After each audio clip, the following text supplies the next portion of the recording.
Chapter 4 is autonomic drugs dealing with glaucoma treatment, and also we will discuss some autonomic practice problems. When you think about glaucoma treatment, you have to think about the different types of glaucoma. So let's first focus on open-angle glaucoma. This is a chronic condition with increased intraocular pressure. It's a progressive, often painless visual loss and ultimately can lead to blindness. The way that I want you to think about the treatment of glaucoma is to think about how can intraocular pressure increase in the first place. Because intraocular pressure is really a balance between fluid formation and fluid drainage.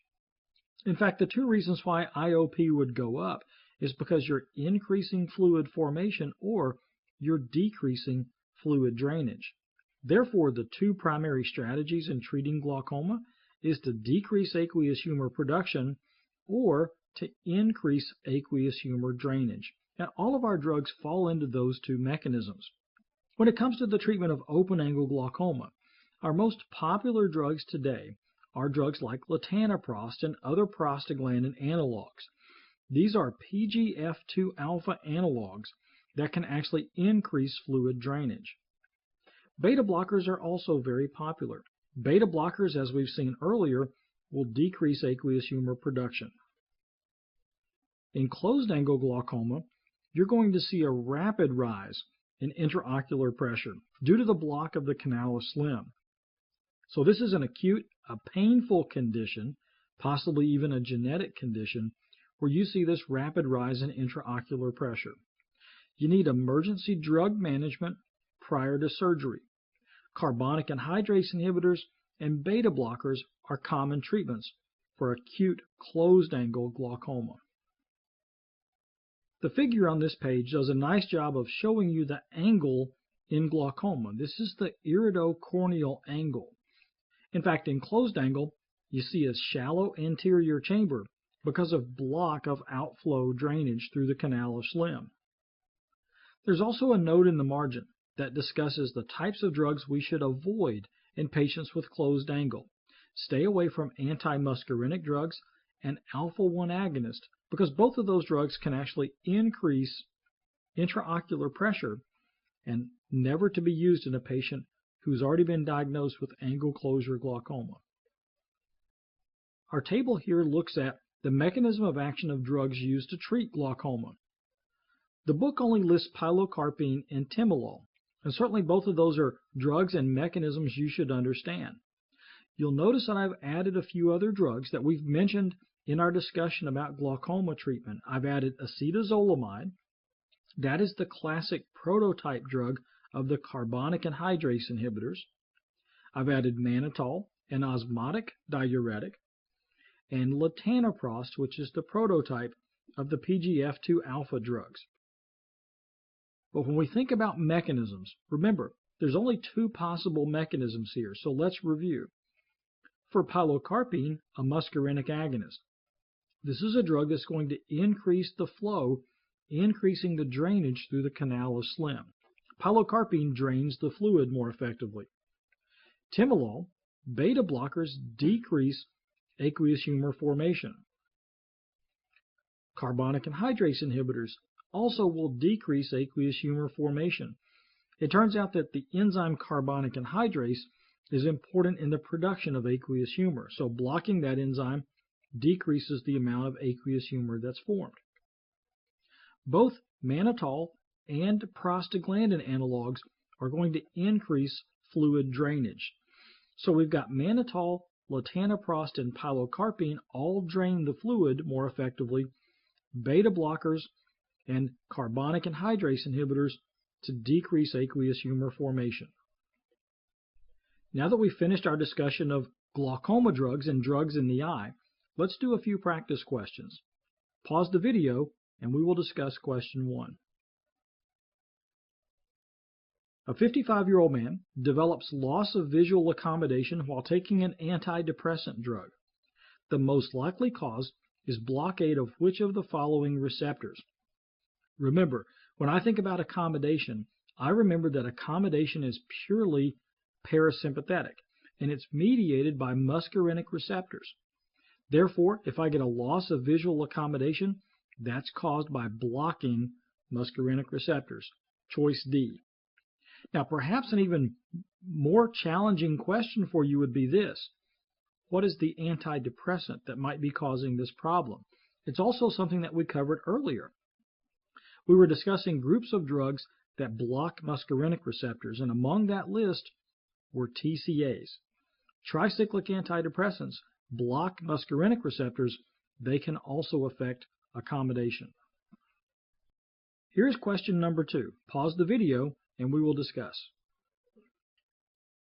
Scopolamine is prescribed as a transdermal patch for a patient leaving on a cruise vacation. Sounds kind of nice, doesn't it? Which comorbidity below would be contraindicated for the use of this drug? We have to classify the drug scopolamine. It is a muscarinic antagonist. Remember the tropes and a scope. Why would a patient take scopolamine for a cruise vacation? Because scopolamine is good for motion sickness. But the drug is a muscarinic antagonist. In which of these situations would you want to avoid using that type of drug? As we just covered, muscarinic blockers can actually increase your risk of angle closure glaucoma. They can increase intraocular pressure. Choice A is the correct answer.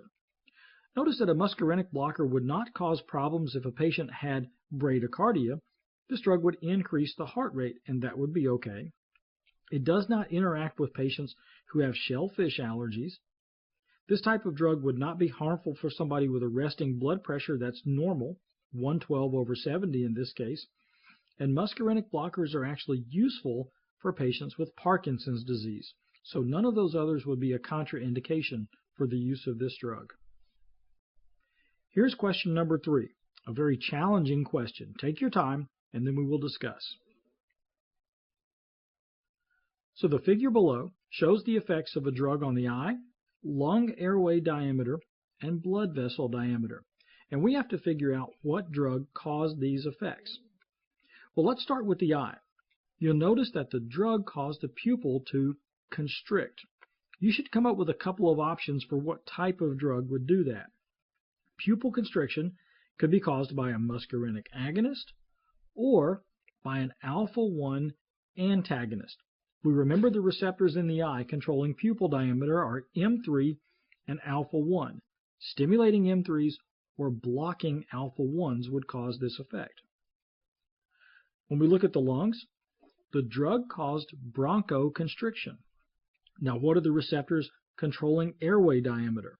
Well, that would be beta-2 and muscarinic M3. In fact, if I stimulated M3s, I would bronchoconstrict, and I would block beta-2s to bronchoconstrict. If you stop and reflect on what we've covered in those first 2 examples, we are thinking about this drug either being a muscarinic agonist and a muscarinic agonist, or an alpha-1 antagonist, beta-2 antagonist. If you think about what options we have to choose from, you probably are leaning kind of heavily towards the muscarinic agonist option right now. In fact, let's go to our choices and let's see if we can rule some things in or out right away. First is phenylephrine, an alpha-1 agonist. See a drug and classify that drug. Alpha-1 agonist should dilate the pupil. It doesn't even fit the first part. Amphetamines cause the release of norepinephrine from nerve terminals. With more norepinephrine, your pupils will dilate. You can rule amphetamines out as well. They don't even fit the part for the eye. What about low-dose epinephrine? Low-dose epi is beta-like, so beta-1, beta-2, should have no effect on the pupil, and the beta-2 action on the lungs should be to bronchodilate. So low-dose epinephrine doesn't fit either.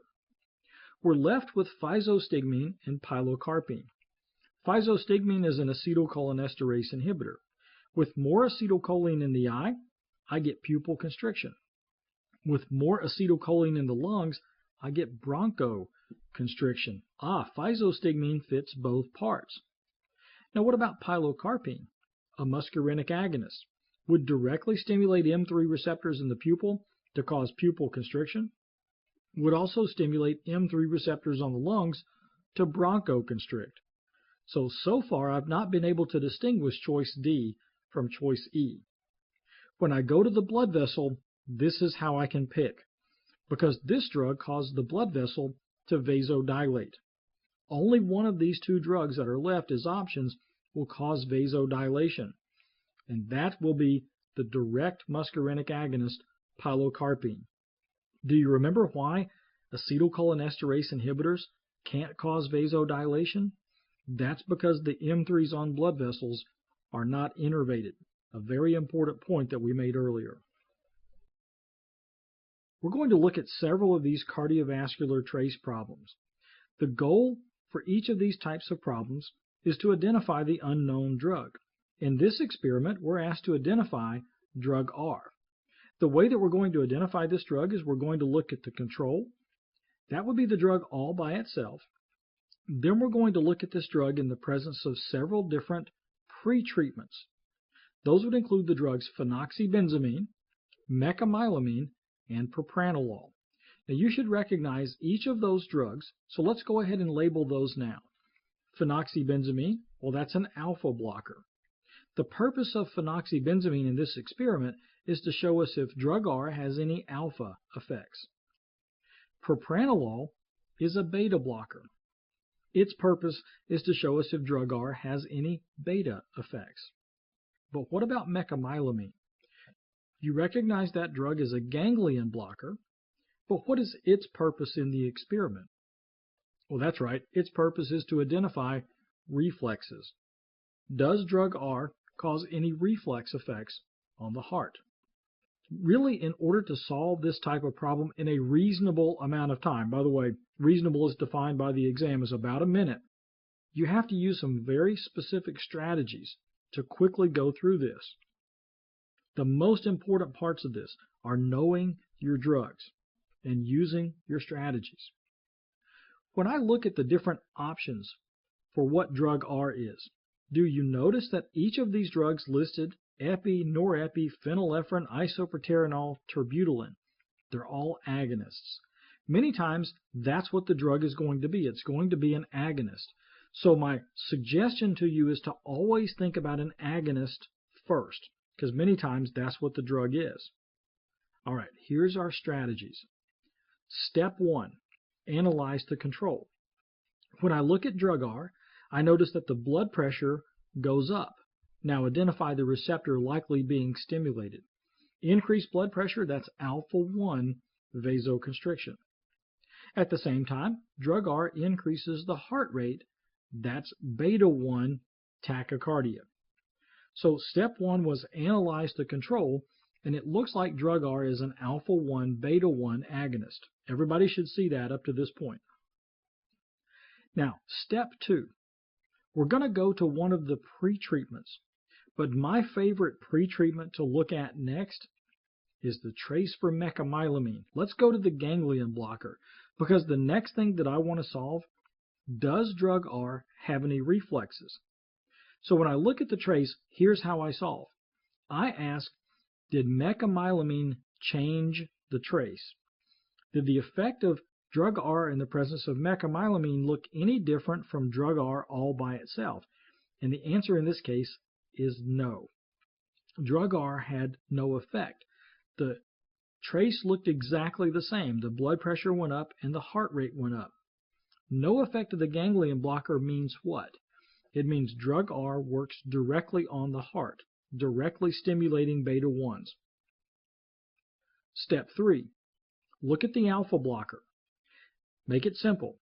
Did the alpha blocker change the shape of the trace? Yes.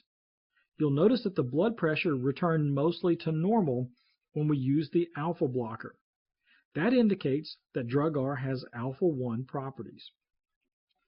In step 4, did the beta blocker change the shape of the trace? The blood pressure still went up, but the heart rate did not. The beta blocker changed it, indicating that drug R has beta-1 properties. 4 steps. Let's do them one more time. We look at the control. That's step 1. We look at the ganglion blocker. That's step 2. The alpha blocker is step 3, and the beta blocker is step 4. Then we make a conclusion. Drug R has alpha 1 and beta 1 properties.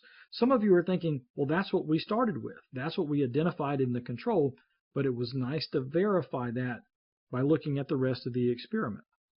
Now, don't get that far and still miss the question. Now what I have to do is match up alpha 1 and beta 1 with the appropriate answer choice. Can you look at each of these answers and identify which receptor or receptors those drugs work on? Let's do that together.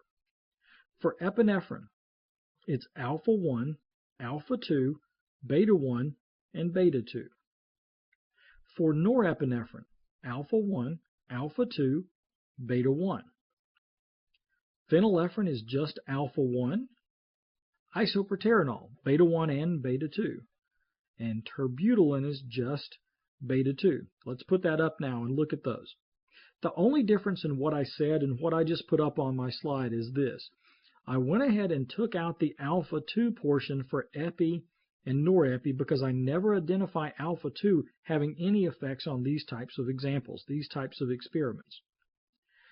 From that information, from that receptor profiling that we just did, we can rule out phenylephrine, we can rule out isoproterenol, and we can rule out terbutaline, leaving us with epinephrine and norepinephrine.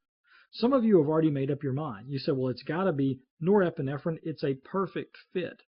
But you know what? I'm going to be a little bit skeptical and say, I would certainly like to rule out epinephrine just to be sure. How do you distinguish high-dose epinephrine from norepinephrine? And by the way, if this is epi, it has to be high dose because the blood pressure is up. Do you remember how to distinguish high-dose epi from norepi? You look for epi reversal. Where in my experiment would I look for that? I look at the alpha blocker. And I ask myself, in the presence of the alpha blocker, did the blood pressure go from high to normal or high to low? And the answer is the pressure went from high to normal. Is that epi reversal? It is not. Epi reversal, the blood pressure would go below baseline.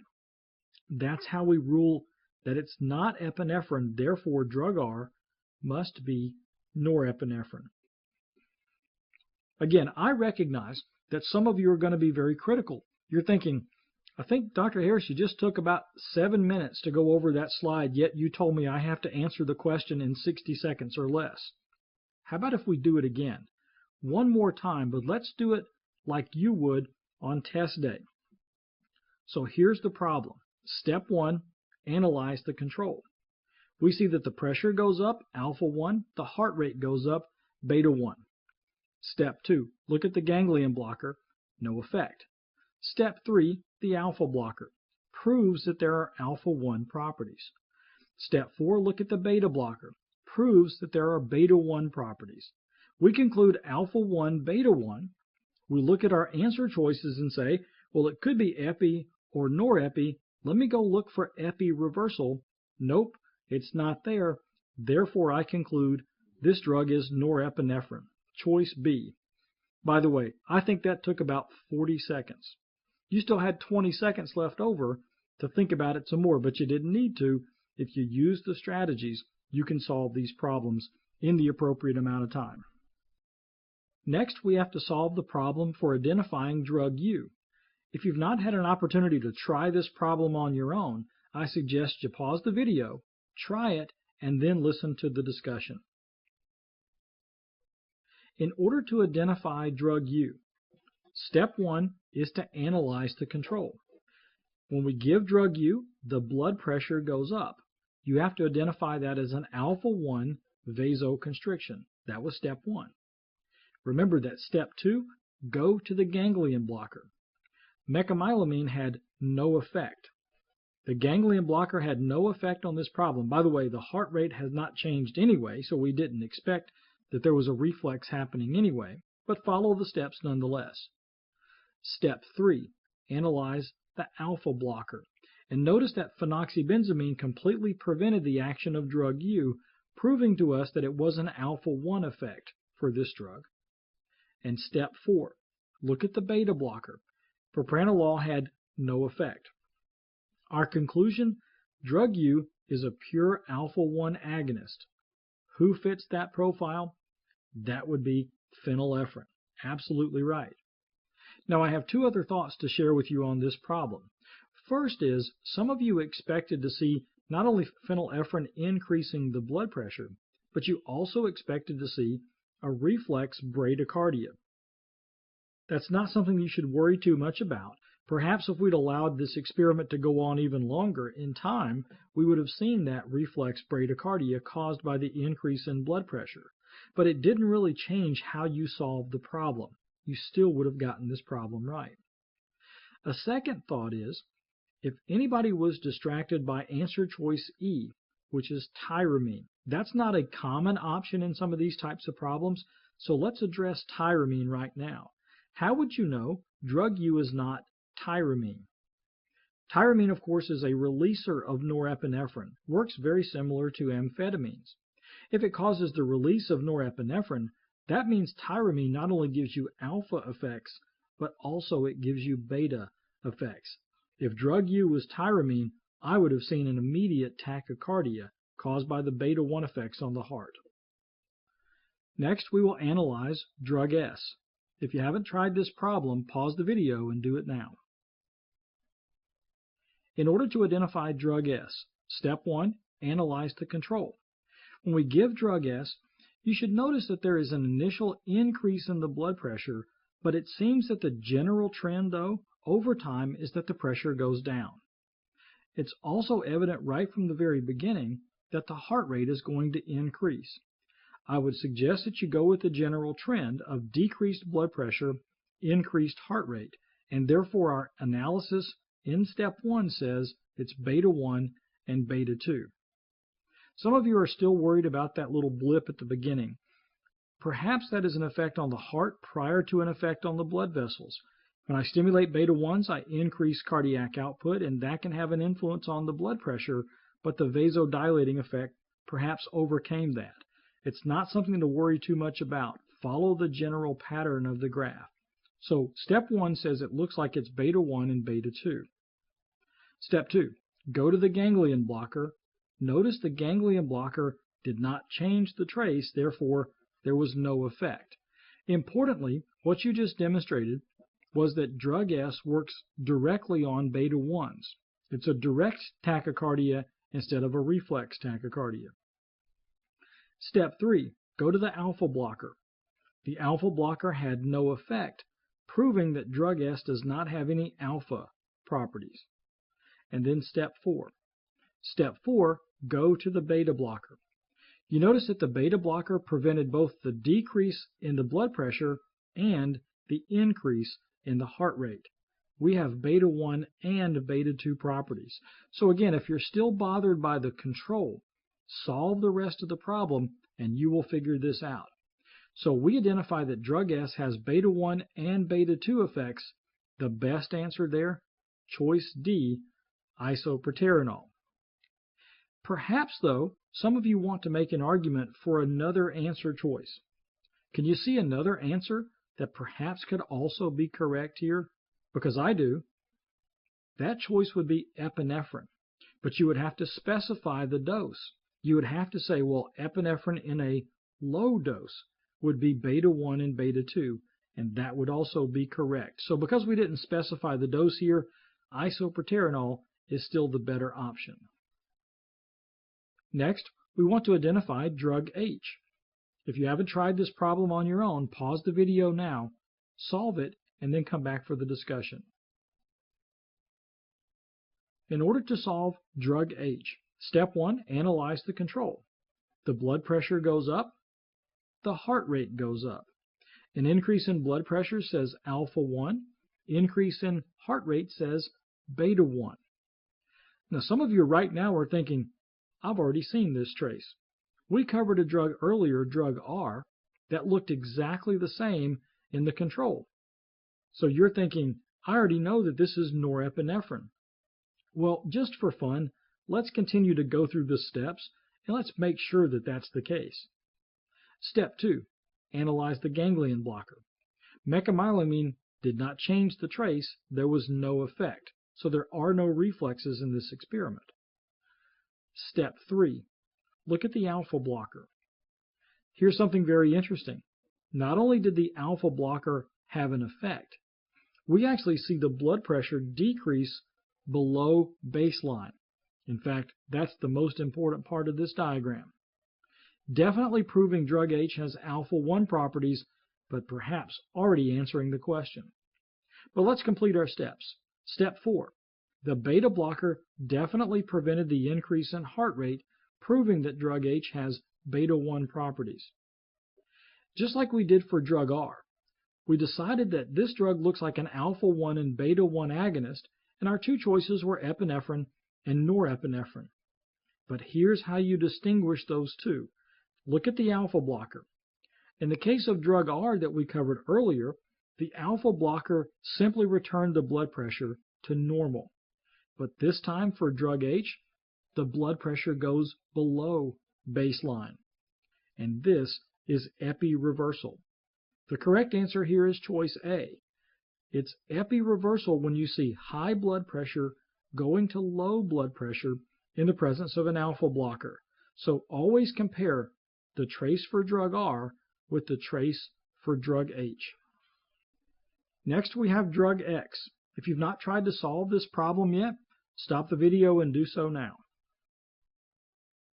In order to analyze drug X, we follow the same steps that we've been doing. Step 1, analyze the control. The blood pressure goes down and the heart rate goes up. Decreased blood pressure, that's beta 2. Increased heart rate, that's beta 1. Step 2, go to the ganglion blocker.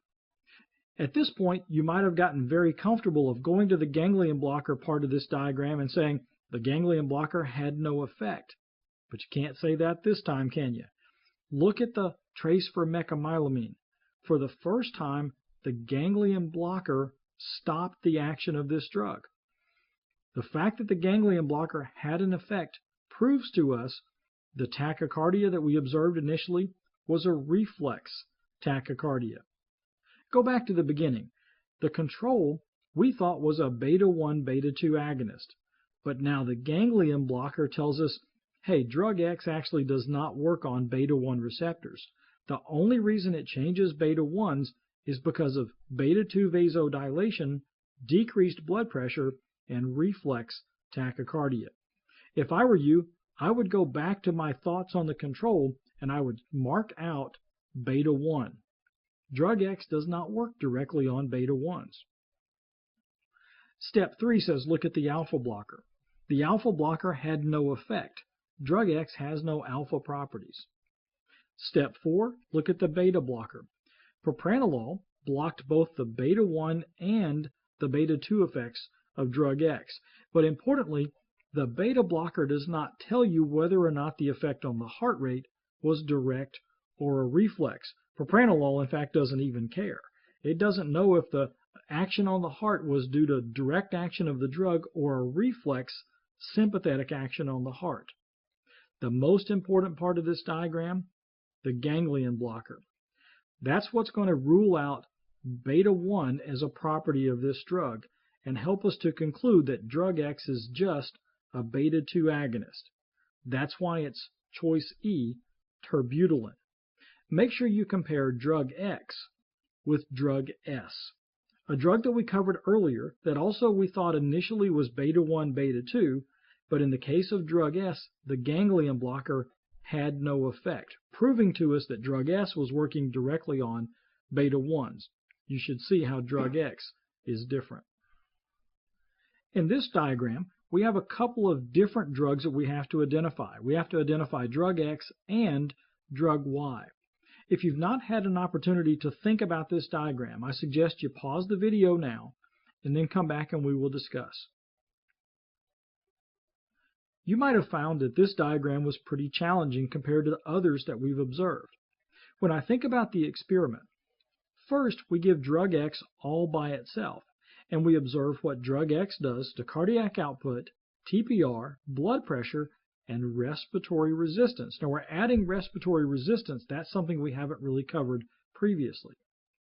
Notice that we give drug X, we allow it to have its effect in the body, whatever that effect is, and then that effect returns back to normal, and then we give drug X and Y at the same time. And the purpose of the second part of the experiment is for us to see if drug Y has any influence on the action of drug X. So that's how you're thinking. It's X all by itself, and then it's X in the presence of drug Y. And from this, we should be able to solve what type of drugs we're dealing with. You should follow this rule, that you always look at TPR and blood pressure before you look at cardiac output. In fact, in this experiment, TPR and blood pressure are going to be exactly the same thing, and most of the time that is going to be the case. So look at TPR and blood pressure first, and then look at cardiac output. The good news for you about respiratory resistance, it does not matter when you look at respiratory resistance.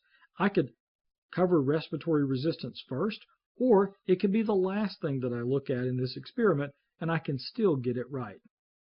So let's start with TPR and blood pressure. When I give drug X, TPR and blood pressure go down. That looks like a vasodilating action, and if you're thinking vasodilator, perhaps that is a beta-2 agonist effect. Once again, if you look at what my options are for drug X, all of my answer choices are agonists. So a beta-2 agonist would fit the profile for drug X. I then allow the blood vessel and the blood pressure to return back to normal. Then I give drug X and drug Y at the same time. And now nothing happens. I don't see any effect when I give both of those drugs at the same time. You have to come up with what type of option, what type of drug could Y be that it's going to prevent the action of drug X. Maybe you're thinking, well, drug Y is a beta blocker. If it was blocking the beta-2 effect caused by drug X, then I wouldn't see any change in TPR or blood pressure. But I bet you can come up with a second option for what drug Y could be.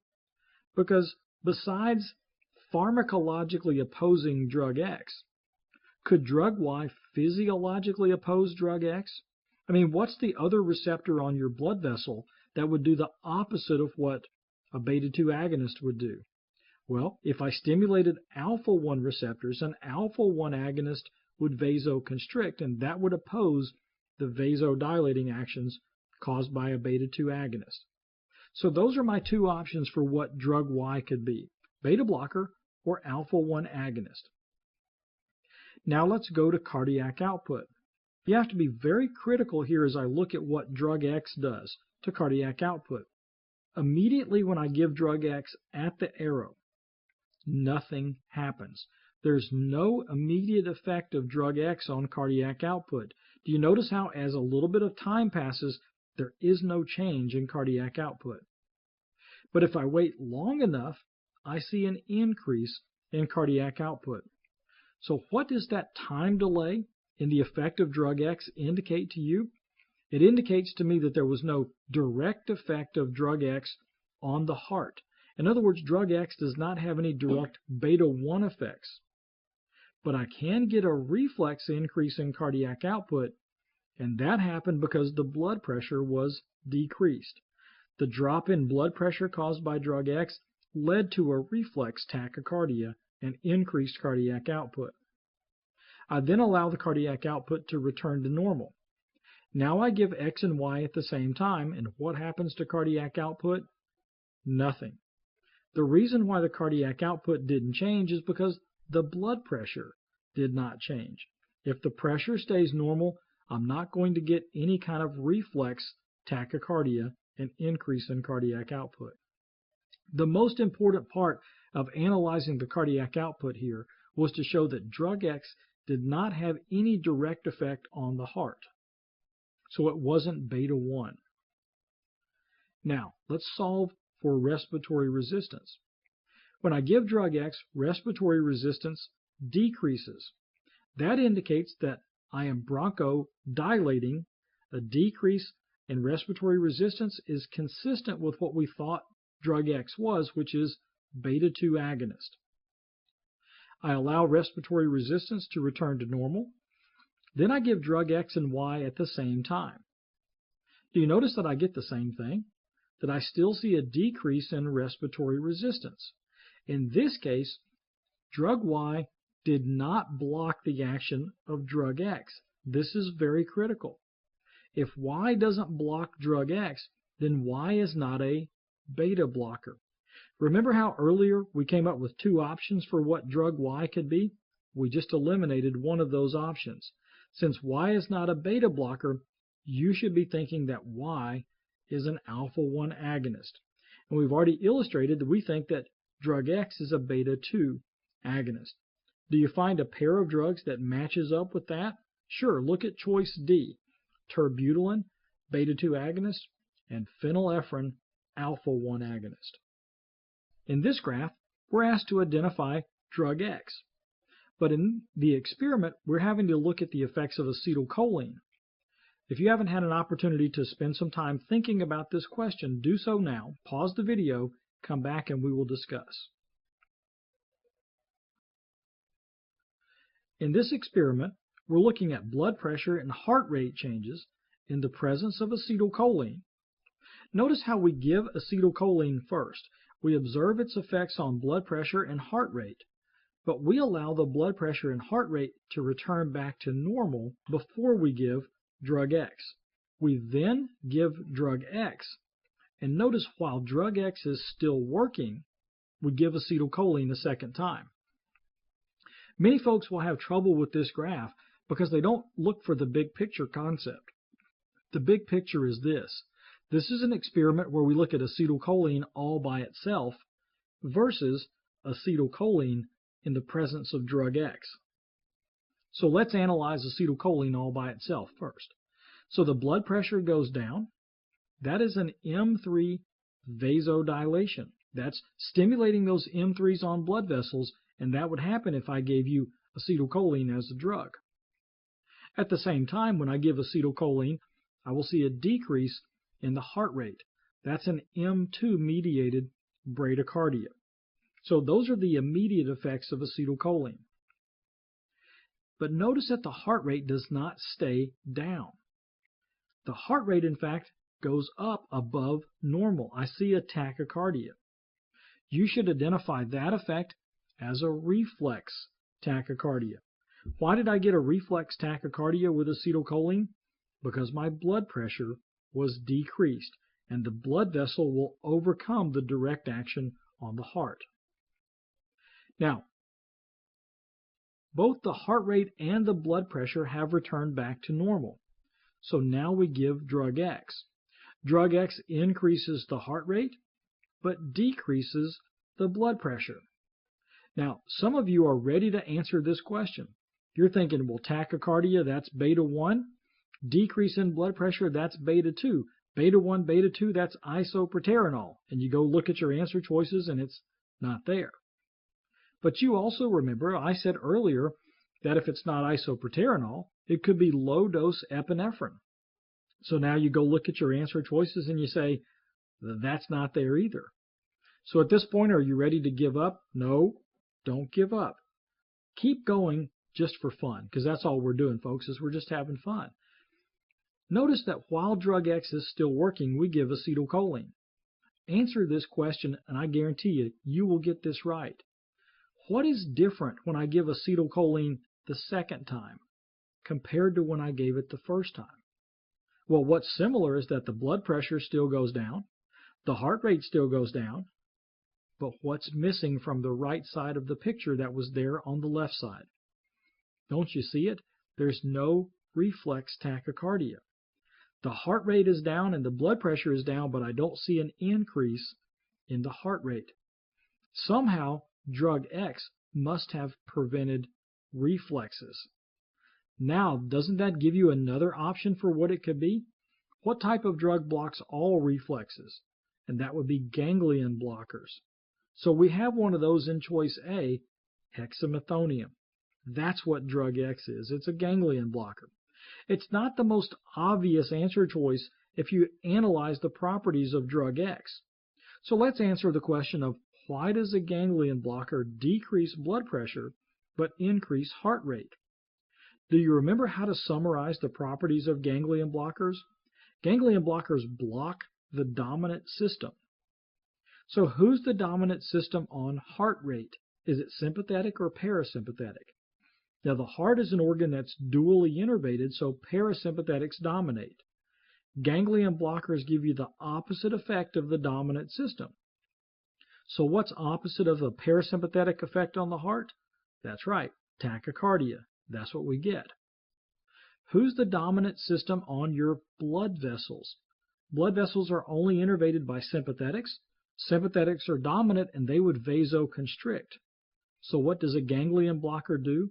The opposite. Vasodilates, decreasing the blood pressure. That's why drug X, that's why ganglion blockers would have this particular profile. Increased heart rate, decreased blood pressure. There's a question at the bottom of the slide that asks, what would you expect to see if the infused drug was neostigmine? What I would like for you to do is substitute neostigmine for acetylcholine at the beginning of this experiment. If I infused neostigmine, the heart rate would go down because with more acetylcholine at the heart, I'm going to see bradycardia. But would neostigmine affect your blood pressure? Would it do anything to your blood vessels? The answer is no. Neostigmine, an acetylcholinesterase inhibitor, has no effect on those M3s on your blood vessels because they're not innervated. So it would be a totally different experiment if we were using neostigmine. Here's a diagram that asks us to identify 5 different drugs. Give this question some thought. Come back and we will discuss. When I look at this question, I have to carefully read the information that we're given. Let's do that now. It tells us that contractile force is measured in an isolated arterial preparation. Heart rate is measured in an isolated heart preparation. You have to form a very important conclusion right from the beginning, and that is, this is not a whole body experiment.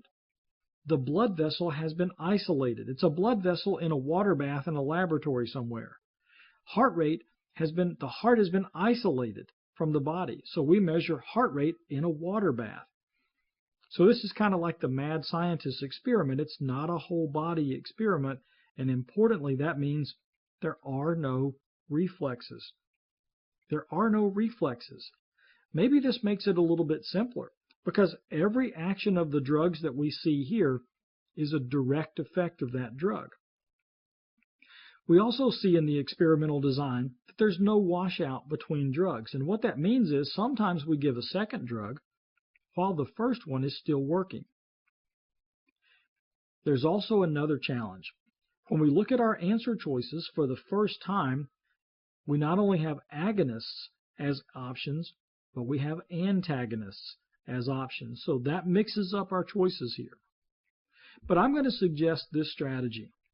When you look at the drugs, go for the most obvious answer and see if it fits. Take a look at drug 1. When we give drug 1, it does nothing to the heart, but it does constrict the blood vessel. Now, what's the easiest explanation for a vasoconstrictor? Well, I would say that would be an alpha-1 agonist. Now look at your answer choices. Do you see an alpha-1 agonist there? Sure. Phenylephrine, choice E. So that fits. Let's keep going. When we give drug 2, you should observe that drug 1 is still vasoconstricting. Remember, no washout sometimes, so 1 is still working to vasoconstrict, and 2 seems to reverse the effects of drug 1. What's the simplest explanation for how drug 2 could reverse the action of drug 1? Well, that would mean that drug 2 is an alpha-1 blocker. Perhaps you're looking for a Zosyn, like prazosin, but it's not an option. But don't you see an answer choice there that at least blocks alpha-1s, even if it also blocks alpha-2s? Sure, the drug phenoxybenzamine blocks both alpha-1 and alpha-2, and it would reverse the effects of an alpha-1 agonist. Now we're back to normal. The blood vessel is back to normal. When we give drug 3, the heart rate goes up and the blood vessel relaxes. Increase in heart rate, you might be thinking beta-1 agonist. Vasodilation, perhaps you're thinking beta-2 agonist. So drug 3, beta-1, beta-2 agonist, is of course isoproterenol. Nope, not an option.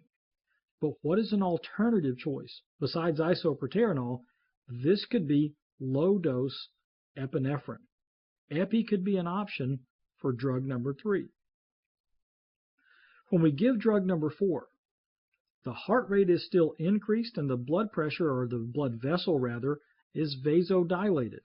So drug number 4 is given while drug 3 is still working. The heart rate comes back to normal, the blood vessel goes back to normal. Drug 4 completely reversed drug 3. How would you stop a beta-1, beta-2 agonist? With a beta-1, beta-2 blocker. Do you have one of those? Sure, you have the drug Pendolol as an option for drug 4.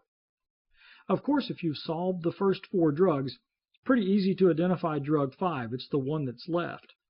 I actually think that drug 5 is the hardest one just on its own merit to identify. If I look at drug 5, the heart rate goes down. Certainly I could think about a muscarinic agonist being an option for that, but so could I think about a beta-1 blocker, causing a decrease in the heart rate. What are my options for the blood vessel vasodilating? Muscarinic agonist vasodilate, beta-2 agonists vasodilate, alpha-1 antagonists will vasodilate. That's why I think drug 5 is a little bit more difficult. I have multiple things to think about for what it could be. But if I put the blood vessel and the heart rate information together, there's only one receptor that they have in common, and that was stimulating muscarinic receptors. And we have the drug bifenacol there as an option. So to summarize, drug 1 is phenylephrine. Drug 2, phenoxybenzamine.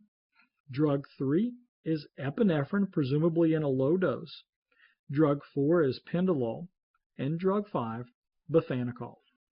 In this experiment, you're asked to answer the following question given the information shown about this person's right eye and left eye. If you haven't had a chance to try this on your own, do so now. Pause the video, come back, and we will discuss. When I look at the experiment, notice that without treatment, this person's right eye is bigger than their left eye. So automatically I'm interested in this person. Their eyes are different sizes. But when I analyze the design of the experiment, I'm comparing amphetamine to phenylephrine and the action of those 2 drugs on this person's eyes. Now let's identify what those drugs are. Amphetamines are indirect agonists. They're drugs that cause the release of norepinephrine from adrenergic nerves, whereas phenylephrine is a direct alpha-1 agonist. Phenylephrine directly stimulates alpha-1 receptors in the eye.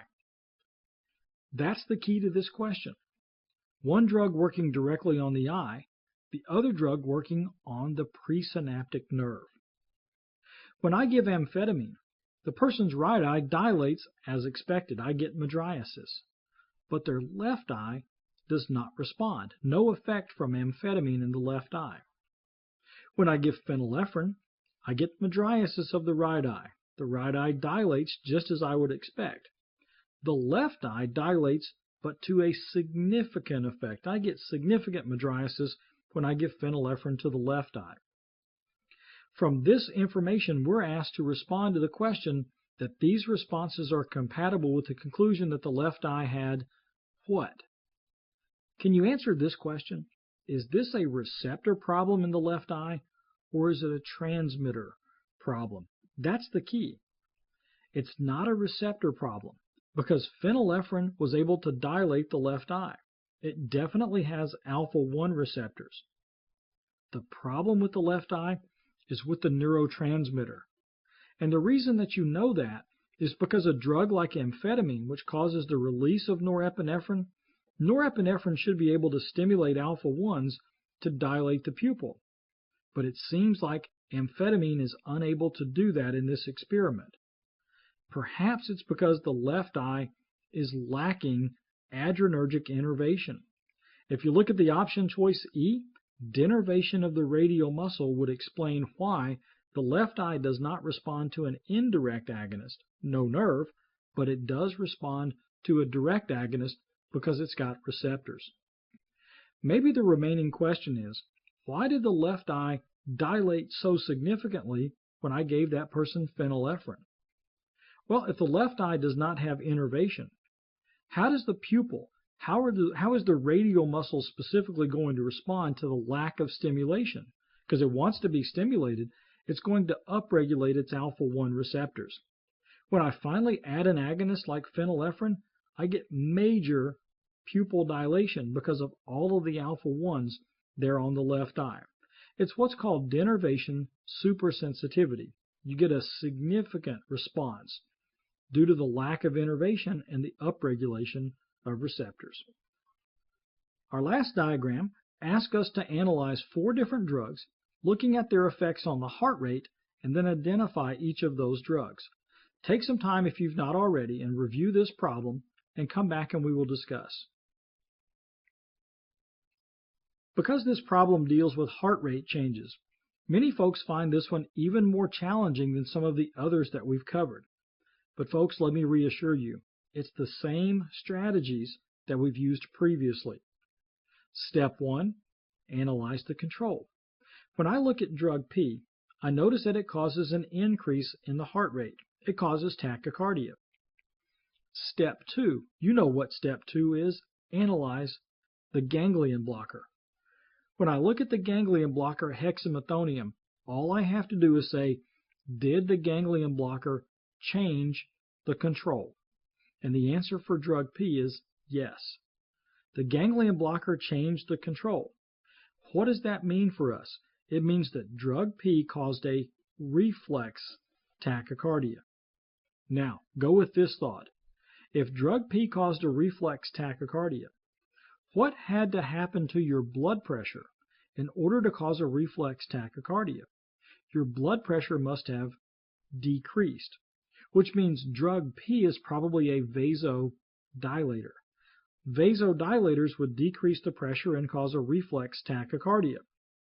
When I look at my answer choices here, let's identify how many vasodilators we have to choose from. If I give acetylcholine as a drug, that's a vasodilator through M3 receptors. If I give hydralazine, that's a vasodilator. Norepinephrine is never going to be a vasodilator. It's only a vasoconstrictor. Isoproterenol, which is beta-1 and beta-2, the beta-2 action of this drug means that it vasodilates. But this drug cannot be isoproterenol. The reason is isoproterenol works directly on beta-1s to cause tachycardia, and a ganglion blocker would not have changed that effect. Because the ganglion blocker had an effect, this drug cannot be isoproterenol. Choice E is edrophonium, an acetylcholinesterase inhibitor. Acetylcholinesterase inhibitors do not vasodilate. Those M3s on blood vessels are not innervated. When I think about it, I only have 2 choices for drug P, acetylcholine, hydralazine. Go to the next part of my experiment. If this drug was acetylcholine, it would have to vasodilate through muscarinic receptors, and if that was the case, atropine would have an effect. But when I look at the experimental data, atropine had no effect. It cannot be acetylcholine. I'm left with one choice. Drug P is hydralazine. Let's solve for drug Q. When I give drug Q, the heart rate goes down. I get bradycardia. Step 2, go to the ganglion blocker. The ganglion blocker changed the trace. Don't worry right now about the fact that the bar flipped from down to up. You should just start with step 1. The bradycardia was caused by a reflex. That's what the ganglion blocker is telling us. The ganglion blocker says drug Q caused reflex brady. But what did drug Q do to the blood pressure to cause that to happen? Since the heart rate went down, the blood pressure must have gone up. Drug Q must be a vasoconstrictor. I actually think you've just solved this problem, because how many vasoconstrictors are on our list? Just 1. Only norepinephrine fits the profile of being a vasoconstrictor. But you know, people want to know, why did the bar flip like that? It's pretty clear with drug P that the ganglion blocker just prevented the reflex tachycardia. But what's going on with drug Q? It seems like bradycardia or tachycardia perhaps are properties of this drug. Well, let's review something that we covered earlier. What do we know about norepinephrine? We know that norepinephrine has direct alpha-1 and direct beta-1 effects. So initially we get tachycardia with this drug.